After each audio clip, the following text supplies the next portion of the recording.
What's up, guys? It's Bruce and Damian at WaterBear, and we have got a big one today. It is a debate about, is it all about the music? And the reason why this comes up is because probably in your socials, definitely in my socials a lot, I get a lot of people who just say, it should all be about the music. It should all be about the music, and the marketing is fine, but get rid of the marketing, just concentrate on the music. Yeah. Is it all about the music? What do you think?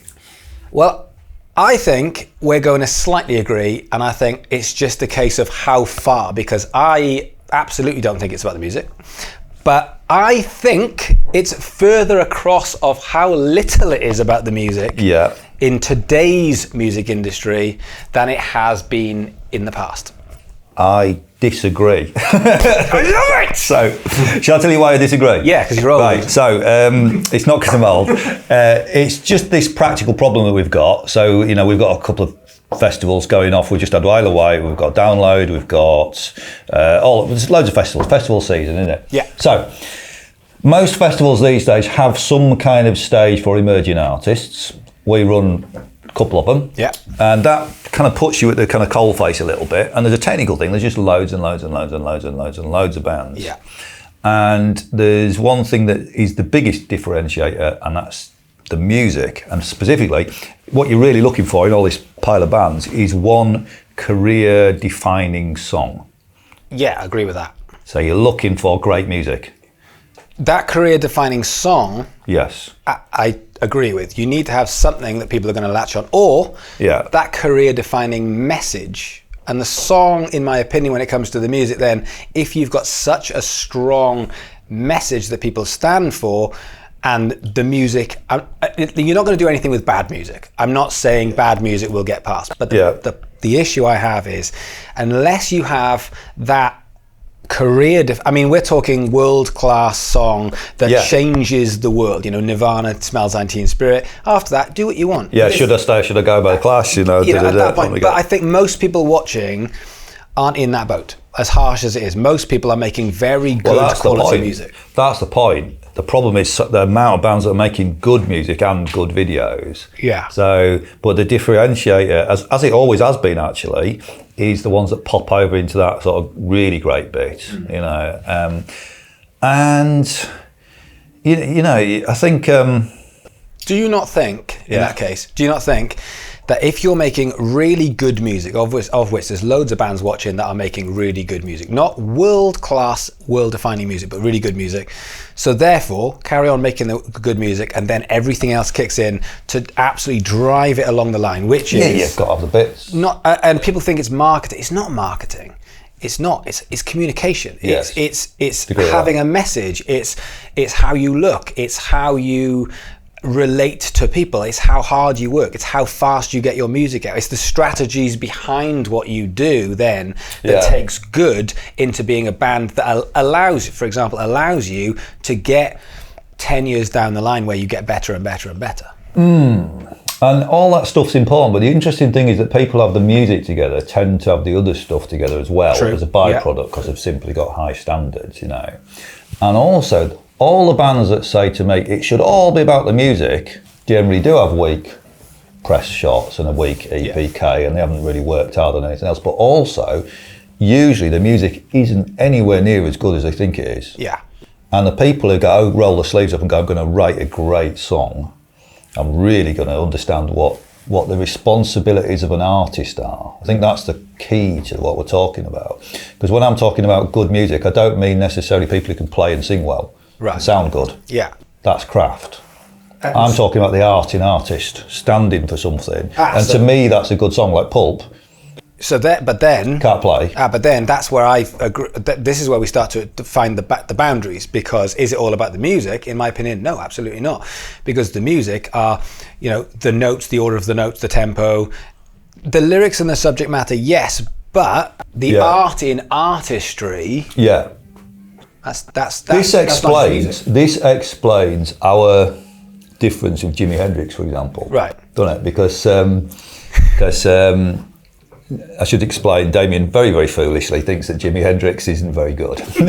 So, you know. So, well, that's my YouTube channel broken. Anyway, absolutely, you may want to edit that bit out. Anyway, we're joking. But the point is, you know, what we get a gradual incrementation of craft, and you get bands that are slicker and slicker and slicker. Young musicians can, you know, the math guys can play like absolutely, like people have never played before. But that doesn't mean it's necessarily good music, because what good is in the context of artistry, I think, is standing for something. But agreed. But isn't that subjective? Like, for example, you know, as much as we joke about Jimi Hendrix, I recognise his genius. Yeah, I recognise what he's done. I recognise it. It's not something I listen to. I just, when it comes on I just go, that's not really for me. Yeah. If I listen to something else, then and I go, this is really great for me, then you don't like it. That's the brilliance of music. That's why you get the difference between Dream Theater versus. Do you like Level 42, for example? I used to love Level 42 because of the musicianship and the songwriting. To be fair, I think that, you know, in the 80s, you had an amazing bass player. Being a bass player, he was the bass player. So he spoke to you. That spoke to me when you were growing up, you know. Absolutely. And again, it wasn't really my thing, but I kind of got it. But I don't think it's subjective, because an artist's job is to speak for an audience. So if the Spice Girls or, you know, Kate Nash speak for a particular audience, they've done that job. So I'm not going to unpick what they do, because maybe it's not, you know, it stands for those people. So in which case, the Spice Girls released Wannabe, became the biggest band in the world at that time. You take away the visuals, the whole girl power thing, and you just put the music out as the music. Well, that's What happens? It doesn't stand up. So is it about the music? No. Is it about the artistry? I'm with you totally. Is it what it stands for? Is it what goes with it? But a great song, people go, it's all about the music. Well, it's only about a great song if everything that goes with that great song stands up. That thing about... I'll give you another example. Okay. Take Bob Dylan and take away the actual message in the lyric, and you're not left... I mean, actually... It's complicated, isn't it? Mm-hmm. It is. And when people watch it and they say it's all about the music, and I'm like, I don't want people to think I'm a marketing person and I'm trying to help bands market their way to the top, but I also understand you can't do that. You can't do that. But what you can do is this idea of, you know, you make something amazing and people will just come and find you. In today's society, how can you do that? You'd be waiting a long time. They've got to know about you, and they've got to know about you enough to then say, I want to come and learn more. And a song on its own can only change the world if, at this level of where we are, if it is ridiculous. Yes. Groundbreaking. Yeah. And then it's about the music. Absolutely. But who's going to wait and say, I'm that Kurt Cobain, when I can't do that? I mean, some people, if you're self-aware... I've never been able to be that level of songwriter myself. Hard. No. Yeah. But what we can do is we can make stuff which is better. That Billy Connolly thing about the guy putting his trainers on when he sees the lion, and his mate goes, you ain't going to outrun the lion. And he goes, I don't need to, mate. I just need to outrun you. Yes. And it's that sort of thing where it's like, I can get my... quality of songwriting and look and artistry to a certain level, and from that point it's good enough that I can make a career and then build step by step by looking after and maybe you work as hard as you can to get one of those songs drops from the sky, you know, from the universe. And what your brother always says, everyone's got one in them. Great song in them. It's just brilliant. Totally. I think I concur with that, but you've just got to be tuned into the universe when it arrives, right, and recognise it, you know. But I suppose it's an interesting video, this, and what's the purpose of it? What's the benefit of it?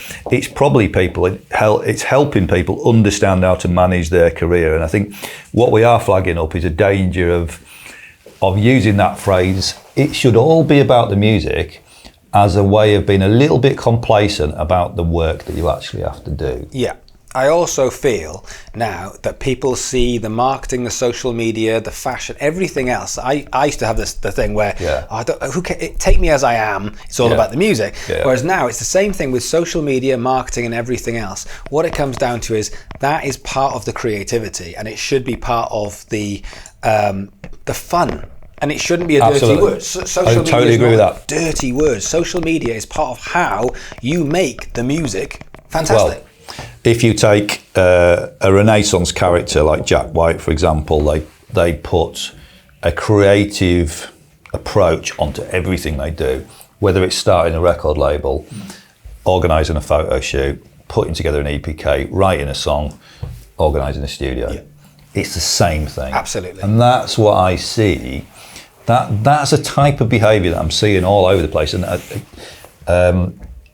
Liam from the Counterbats, who came to do a talk here at WaterBear, epitomises that for me, because it's a sort of approach to getting things done, underpinned with huge creativity and creative drive, but it's also a bit entrepreneurial as well. Yeah.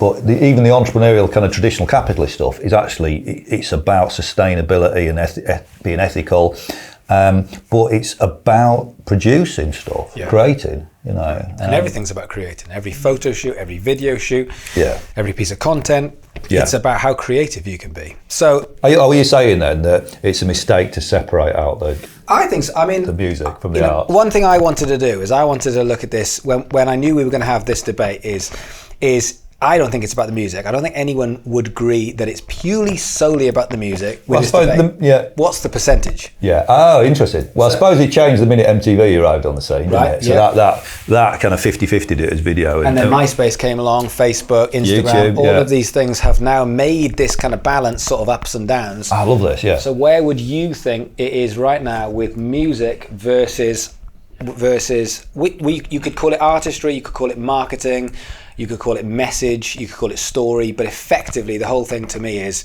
just the music as a song, played you the song and no one knows anything else about the song, and then everything else that goes with it. Yeah, the business structure that surrounds it, the strategic approach, you know. Well, I would say I'd go for this then. I'd say it's 51%, 49%, but the first 51% is that song. Yeah. And if you do it the other way around and you go, okay, I'm just going to do the marketing.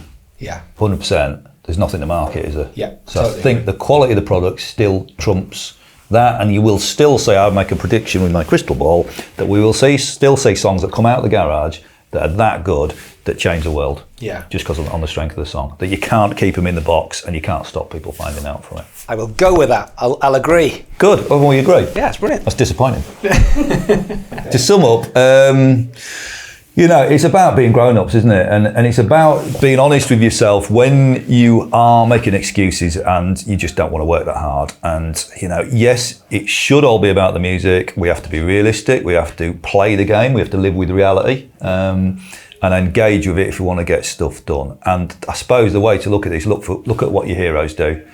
Look at what Dave Grohl does. If he can play the game, then we probably can as well. So thank you for watching, everyone. I've been Bruce, this has been Damian. You've been brilliant. This is WaterBear broadcasting at you, helping you on your career as a musician, taking you from where you are now to where you want to be. And don't forget, if music has become a really important life choice for you, you can study with us full-time, online or in the heart of Brighton. You can get an MA or a BA honours degree at the same time.